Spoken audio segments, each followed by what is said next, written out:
live. No, we're live. But I'm going to have to keep my head over the light.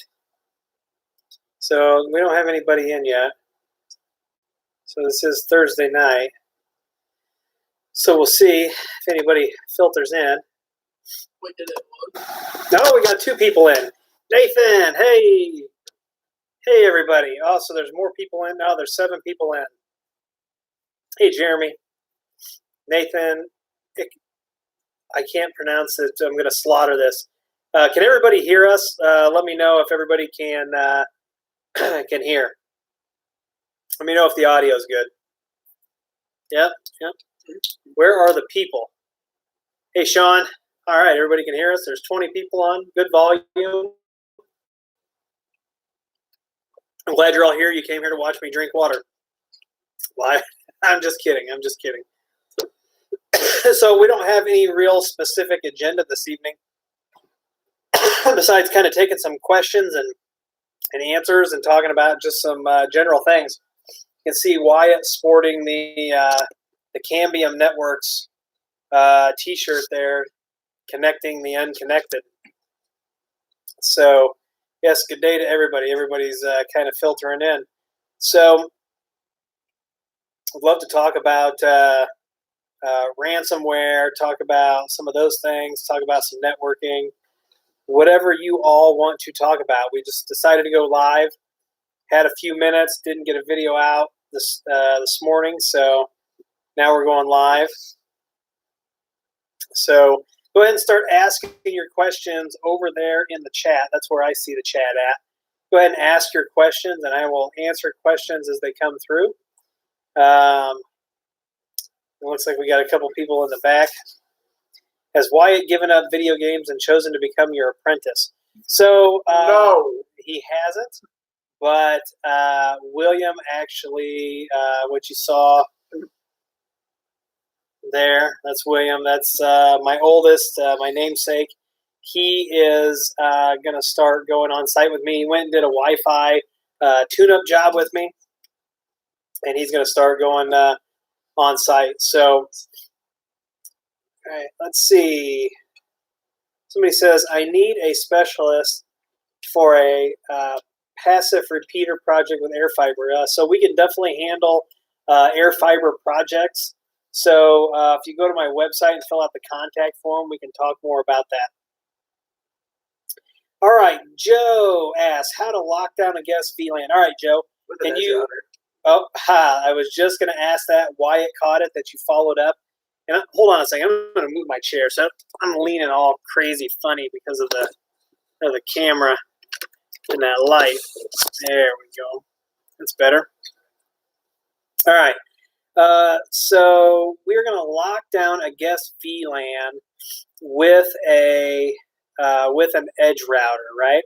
So what you're going to do is you're going to create a regular VLAN, or you're going to use a network off of a wired port on your edge router. You're going to create the network like you normally would, and then I actually have a video called Edge Router IoT. So you can Google search Willie Howe Edge Router IoT, or you can go through my Edge Router videos.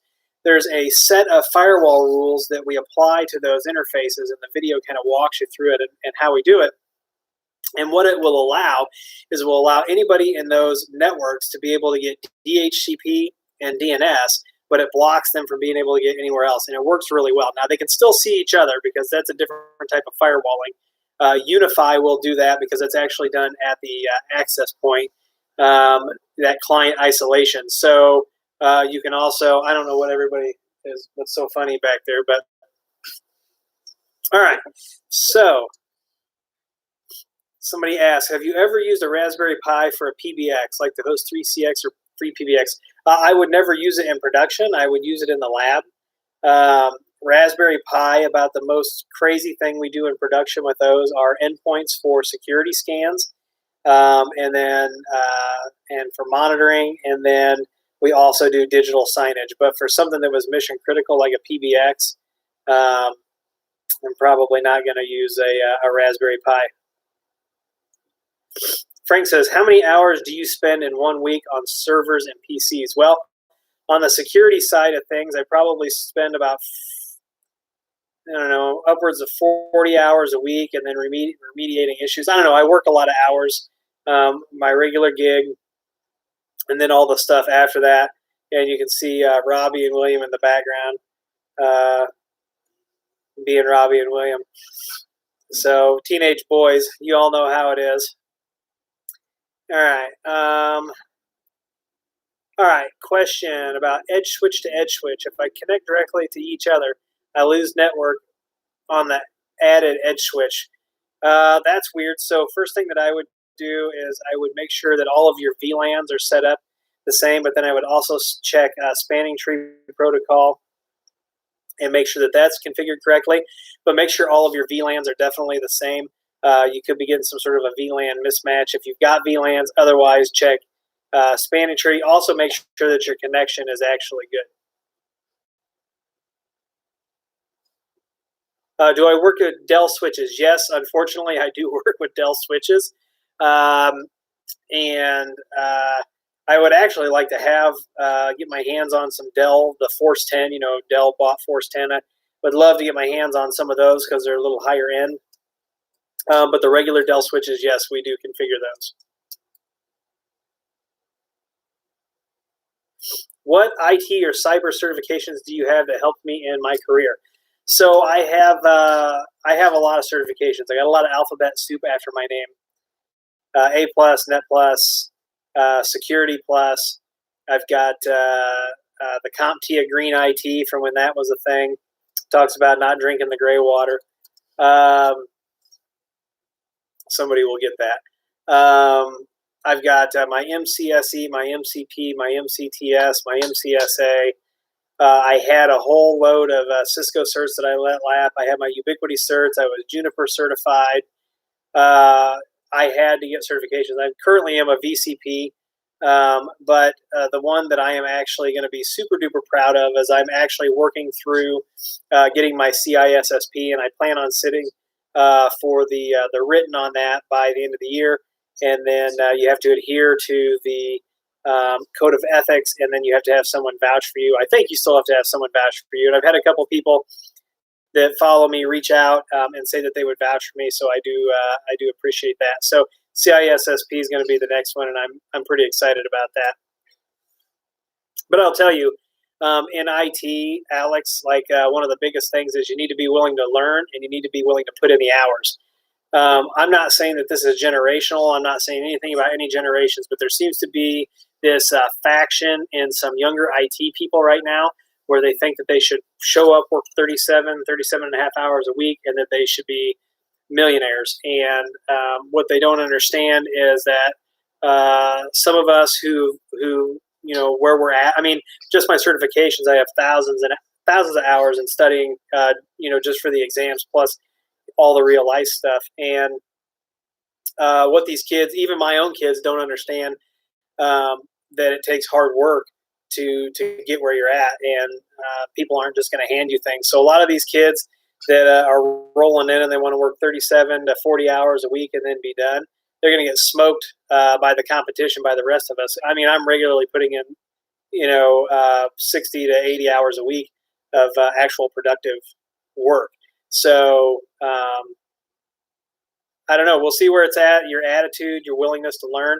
I will take somebody who can learn and who wants to learn and who is flexible and adaptive and has a knack for IT that may not have a degree or certifications over somebody who may have a master's degree but doesn't know an Ethernet port from a hole in the ground. So, and there's a lot of people out there that are paper credentialed. They're what we call paper tigers.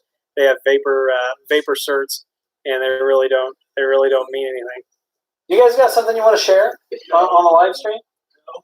They're laughing like a couple teenage girls. They're watching your live stream, bro. Oh, they're watching. They're probably my one thumbs down. All right, let's see. So, Alex, I hope that answers your question. Paul asks, how do you set up remote access to an edge router version 2.04 using DDNS? So, Paul, the first thing that I would do is I would go ahead and set up VPN. I would never open SSH or the web interface of an edge router to the internet. Set up L2TP IPsec VPN. I've got a video for that. Go set that up. set up your DDNS, VPN in, and then open that interface. I don't ever recommend opening an edge router interface to the internet. If you lock it down, if you lock it down to a source IP, you can get away with it, but it's kind of security through obscurity. Not really, but I mean, the firewall rules are doing their job, but I would still, for me, the best practice was you've got an edge router, it supports VPN, just set it up. That's just like on my last video about ransomware, we were talking about remote desktop. Why do you have remote desktop open directly to the internet? Get an edge router. An edge router is $49. You can terminate VPNs to it, and then you don't have to expose RDP. Would you expose RDP to the internet? No. Wyatt would not expose RDP to the internet. He's my son. Don't let him fool you. There's going to be no leaky RDP on the internet.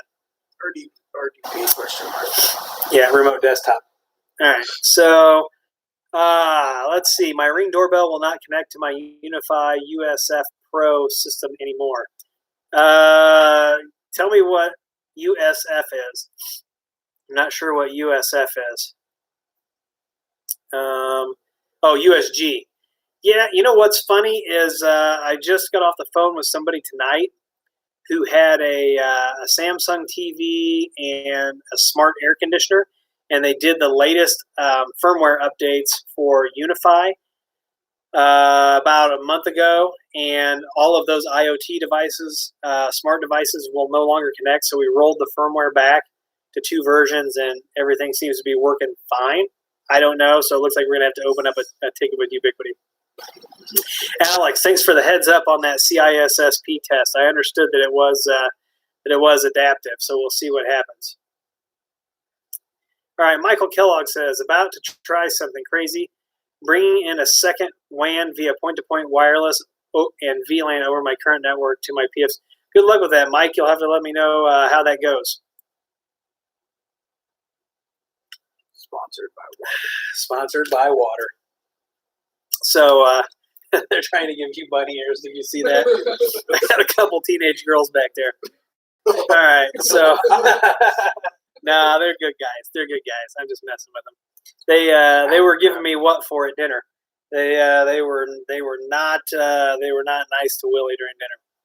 All right, so let's see here. What is my opinion about the Zycel USG40? Joe, let me tell you something about Zycel. I'm sure that it's got a place somewhere. It's not in my network stack. If you have a house made of concrete and is 100 meters squared, how many access points do you think there should be? That's all going to. There's a lot of variables. A lot of variables. That's something where we need to do a site survey. All right, hold on a second. Somebody asked a question about Linode, which, by the way, Linode and I are getting. We're going to get to know each other really well. They sent me some swag, and we're going to start doing some Linode videos. If my UniFi controller is on a Linode Linux box and my home network and work UniFi are on the same controller, can I make a WAN connection still if my USG Pro is behind a WatchGuard? Yeah, you can still do that. If you need specifics on that, go over to my contact form, fill that out. I've been thinking about making a video on that to clear up some of the confusion, but yeah, you can still do that. I have a client with a block of 5 public IPs. Virgil, you're getting ready to launch us here. Will a USG work with that? Absolutely. It will not. Now, if you get somebody who says you can use a JSON file, they're absolutely correct. Don't use a JSON file. It's a poor workaround to compensate for a poorly designed UniFi system right now in that regard to multiple IPs. UniFi, one WAN IP works beautiful. Works great. Anything other than that, get an edge router, get something that is meant to do that. Putting a JSON file in is a poor workaround. And if you have a vendor that's like, yeah, we'll create a JSON file for you, I would scrutinize every piece of work that they do. The other 2 big vendors that are out there on YouTube that I work with, I know they don't do JSON files either. You're walking through landmines, and even Ubiquiti won't configure those for you on their own help line anymore. If that tells you anything. Do you own your own? Do you do your own network cabling, or do you pay an electrician or someone to run the network cabling? I run a lot of my own network cabling, but then it also depends in the state of Illinois how the job is set up. If it's a job where there's a lot of union contractors, I'm probably not going to get involved, and there's going to be a union low voltage contractor that does that. So it really depends, but I like to run cabling when I can. Yeah, Mike, no problem. I'm glad that your Unify controller is updated and working well for you. I will dab at 10 likes. Hey, so Wyatt says he'll give you all a dab if we can get 10 likes. Everybody, go over there and smash that like button so you can see Wyatt dab for you. But let's see here. Hey, Sean, which post are you talking about? Oh, there's 10. Do it. They hit it. Boom. There it is. There's the dab. 20 for another one. We're doing this by the 10th, bro. All right. Hey, Africa. Glad to see you're here. Let's see. All right. Ubiquiti has their USW industrial that is AC. However, most industrial rated switches are 24 volts DC. So a lot of stuff that we are seeing mounted on DIN rails and stuff like that is DC powered. Planet right now is my favorite, but Ubiquiti, they've got some money they can splash around in different segments and see what sticks. So we'll see how it works out. Nose edge. All right, let's see here.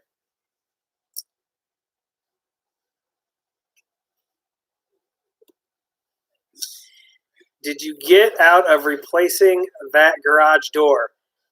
Yes, I did, and we'll explain that. Hey, Sean, it's good. I'm a few pounds lighter, although it could be the beard. The beard has a slimming effect, but no, I'm trying to watch what I'm eating.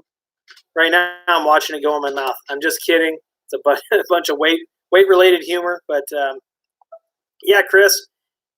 22nd will be fun. Let's see here. Our firewall admins tell me that SSL VPN is more secure than L2TP IPsec. What are your thoughts? I thought L2TP IPsec was very secure. I would challenge your firewall admins to try to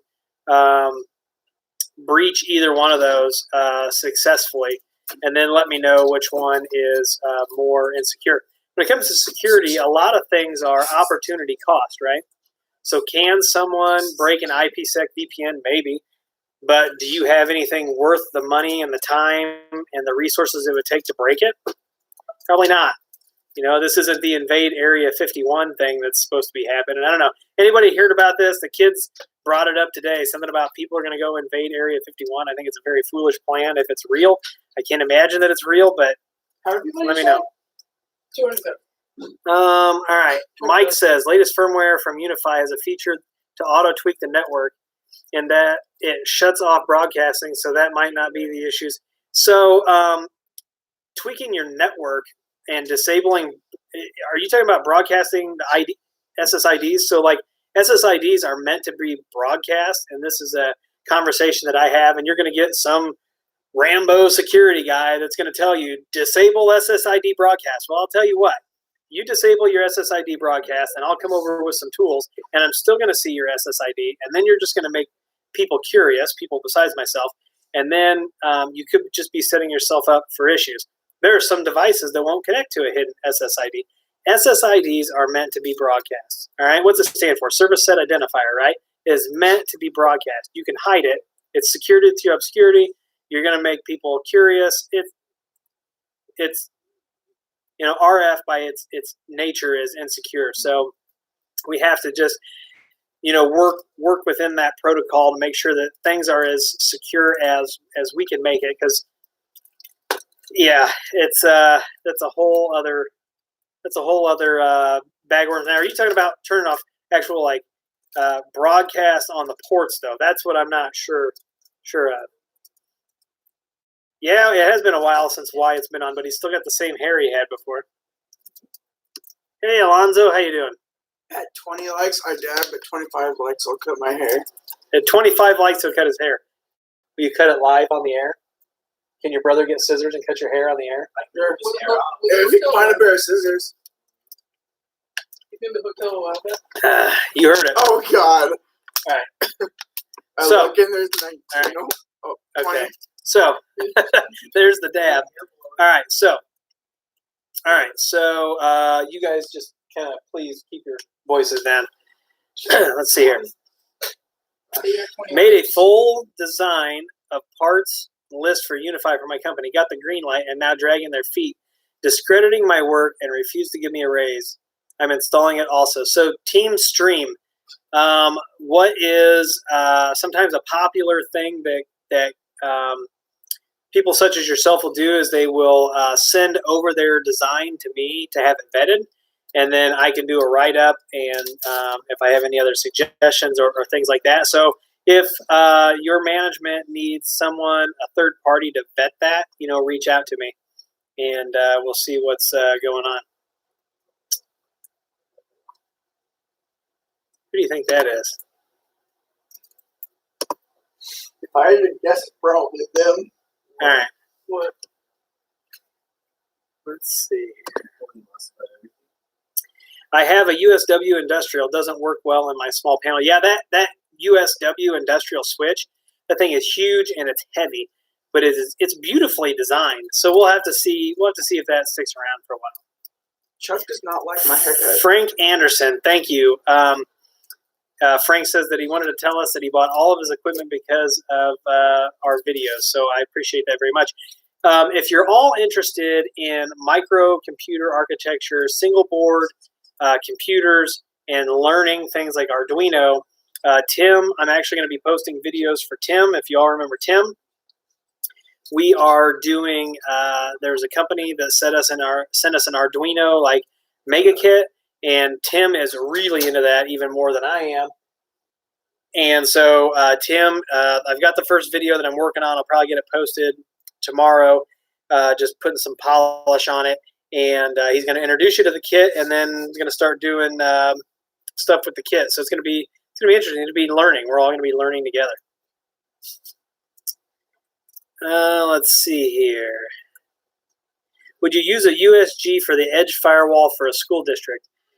Nathan Williams, maybe. It depends. It depends how big it is. Is it one single building and we're connecting back over VPN? If I've got to do strict DNS filtering, no, I'm not using a USG. So let's see here. Oh God. Hey, Taylor Moore is with us here. My hair is trembling. There's 24 likes. All right. Yeah. Chuck says, better get the shears. Shave it off, buddy. That's hilarious. My current MSP wants to replace firewalls with Cisco ASA. A few other MSPs said they would not recommend it. We use the ASAs. So I do have a customer that uses ASA. So Wyatt's getting a haircut tomorrow because I don't have anything to cut it right now. But ASAs, I don't currently recommend them, except for a very, thanks for the wafer. Except for a very few limited applications, it can do some things that other routers, lower cost, like the Edge router, can't do, like NATing a VPN and things like that. But I mean, sometimes companies have requirements that say you have to use the ASA. So what would I do? I would probably, I don't know. First of all, I'd find out what the rationale is for using ASAs. I'd hear them out. If I wanted to use then an edge router or something like that, I would come up with my own rationale, have a rational conversation about it. Don't get upset and stomp your feet. But just collect some more information and then try to have a rational conversation about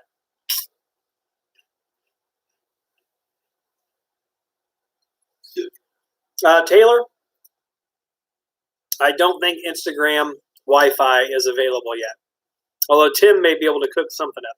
Hey, Clarence Christensen, it's been a while since I've seen you, buddy. I'm glad you're here.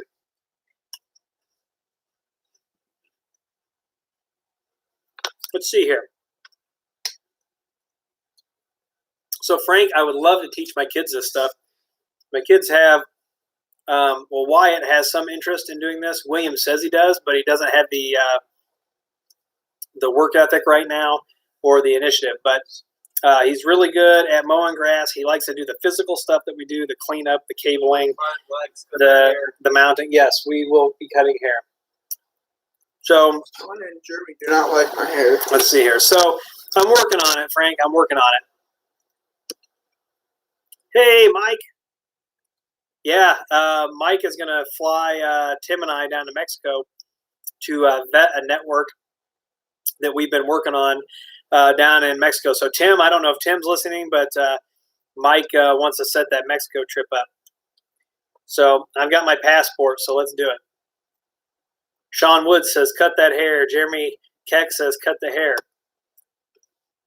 Your other Jeremy says, gold chains and a mohawk. Yeah, Jeremy also, Jeremy has a YouTube channel. Jeremy Leake has a YouTube channel dedicated to Linux.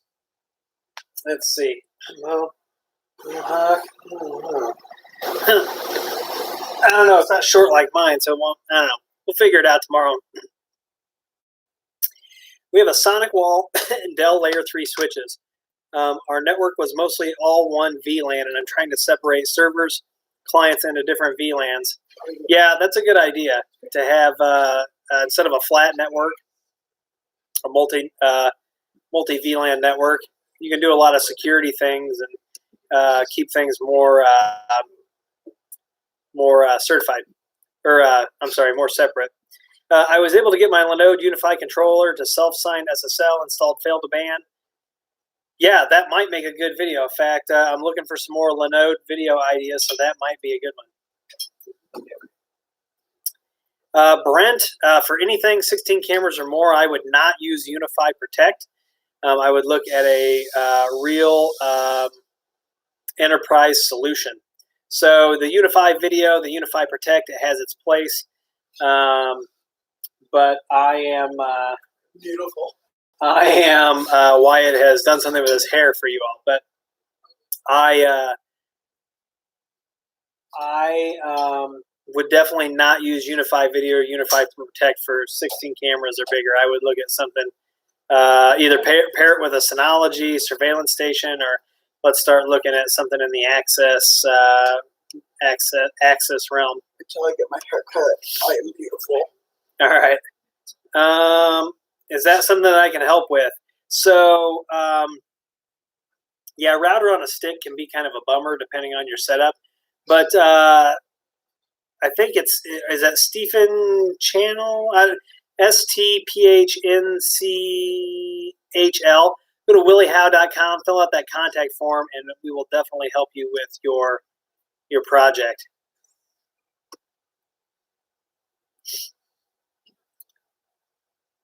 Yeah, so you can get the ASA cheap until you have to upgrade the software, the SmartNet.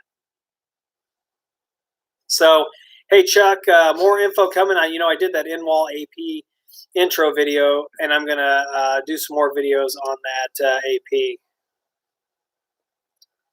Yes, Matt, I do believe that the L2 TP IPsec VPN performs pretty well.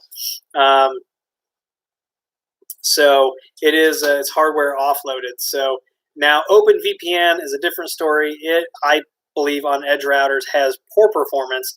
So if I had something behind it that I could forward that port 1194 UDP over to that's going to run OpenVPN, I would do that.